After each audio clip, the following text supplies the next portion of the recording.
আমি আজ থেকে ভাত খাবো না। সে কি, তুই উপোস করবি নাকি? কি হয়েছে তোর? কারোর সাথে ঝামেলা হয়েছে?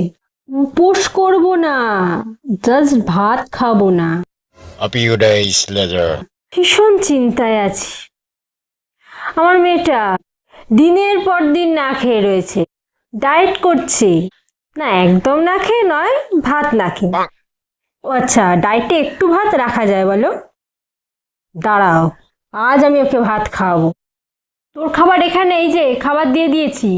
হ্যাঁ, ভাত খেতে হবে, মুখটা ওরম করলে হবে না। কি জিম ট্রেনার বলেছি? হ্যাঁ হ্যালো, আপনি আমার মেয়েকে না খাইয়ে মেরে ফেলতে চাইছেন? কি পুষ্টিকর খাবার খাওয়াচ্ছেন? হ্যাঁ, পুষ্টিকর তো খাওয়াচ্ছেন, কিন্তু ভাতটা বাদ দিচ্ছেন কেন? হ্যাঁ, ভাত না খেয়ে কেউ মরে না জানি, একটু তো রাখা যায়, আমি খোঁজ নিয়ে দেখে। কি কিটো ডায়েট? সেটা আবার কি? কিটো তো জুতো হয় জানি।